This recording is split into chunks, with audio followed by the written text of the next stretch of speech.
നമസ്കാരം സുഹൃത്തുക്കളെ. ഇന്ന് ഞാൻ പറയാൻ പോകുന്നത് ഒരു അടിപൊളി കഥയാണ്.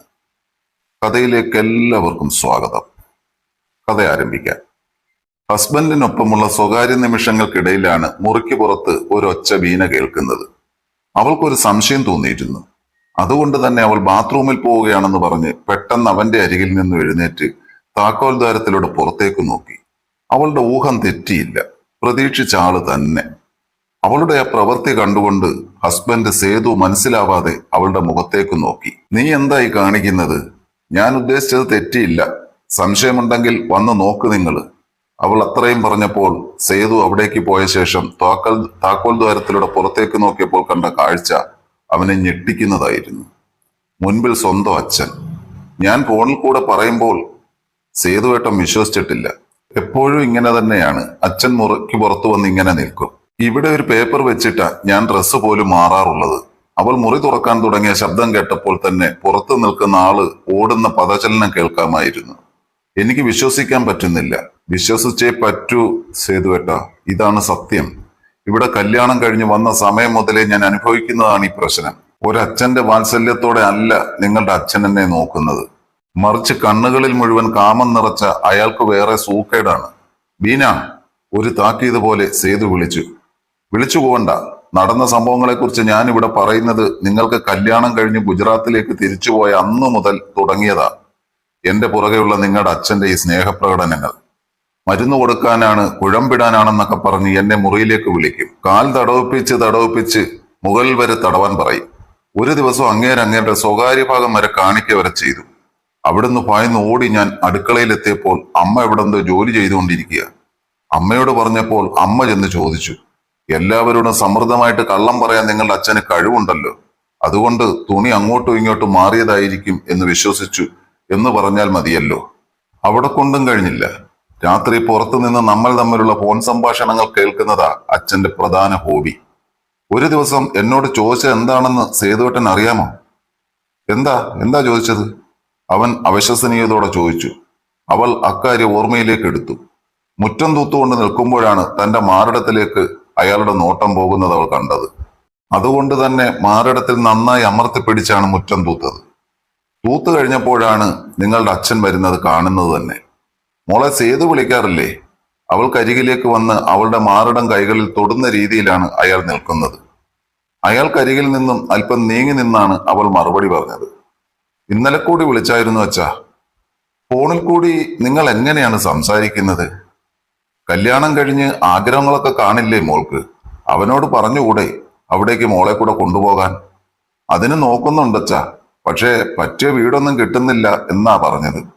പിന്നെ നേരിട്ട് ചെയ്യുന്നതിനേക്കാൾ സുഖം ഉണ്ടായിരിക്കും അല്ലേ? വീഡിയോ കോളിന് സുഖമോ?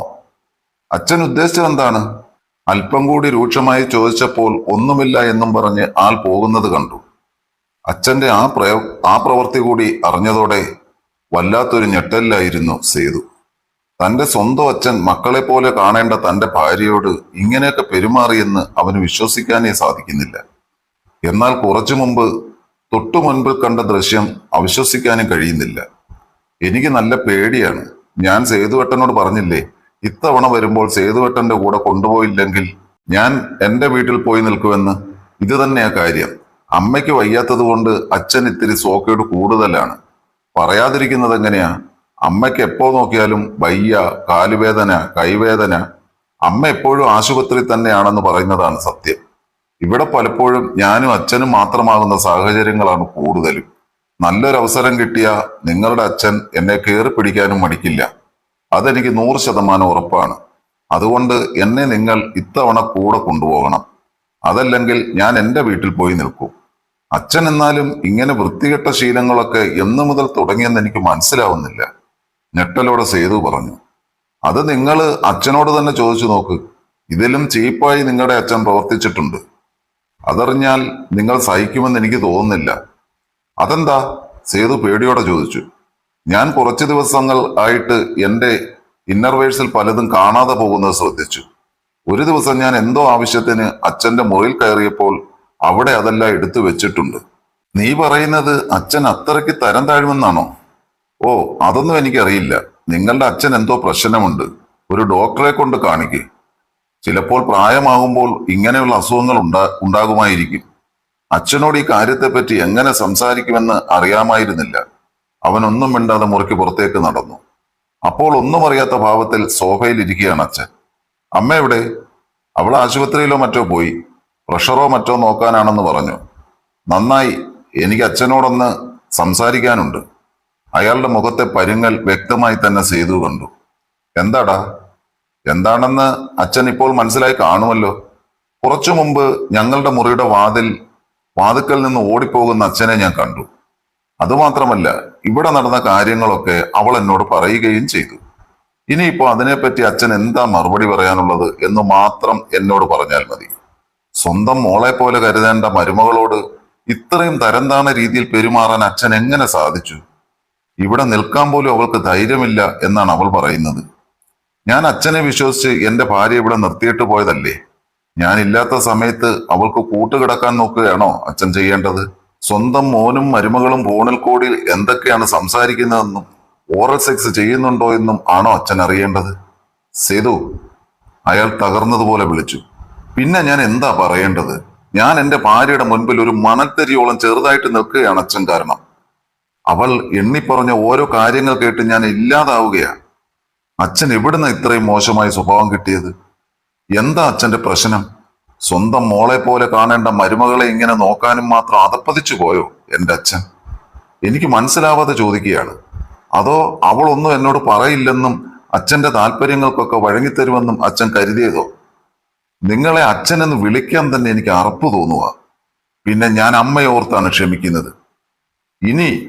ഇനി മോശമായി ഇടപെട്ട അച്ഛനാണെന്ന് ഞാൻ നോക്കില്ല. നിങ്ങൾക്ക് അത്രയ്ക്ക് സൂക്കേടാണെങ്കിൽ ഞാനൊന്നും പറയുന്നില്ല. ഞാൻ അവളെയും കൊണ്ടാണ് തിരിച്ചു പോകുന്നത്. അമ്മയുടെ മുഖം ഓർക്കുമ്പോൾ ഒന്നും എനിക്ക് അവരോട് തുറന്നു പറയാനും തോന്നുന്നില്ല. പക്ഷെ ഇനി നിങ്ങളുടെ ഭാഗത്ത് നിന്ന് എന്തെങ്കിലും ഒരു വൃത്തികേട് അവളോടുണ്ടായാൽ ഞാൻ ഒന്നും നോക്കില്ല. അമ്മയോട് എല്ലാ കാര്യങ്ങളും ഞാൻ തുറന്നു പറയും. മോനെ അച്ഛനോട് ക്ഷമിക്കുക. അച്ഛൻ അറിയാതെ പറ്റിയതാ.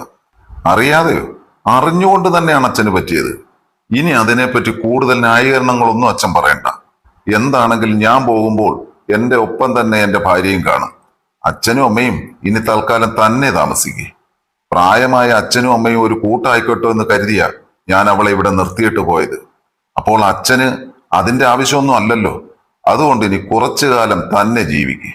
കൂട്ടിന് അവളുടെ കുറച്ച് ഇന്നർവേഴ്സും ഉണ്ടല്ലോ കയ്യിൽ. അത്രയും പറഞ്ഞ് മകൻ പോകുമ്പോൾ നാണം കെട്ട് നിന്നുപോയിരുന്നു ആ അച്ഛൻ.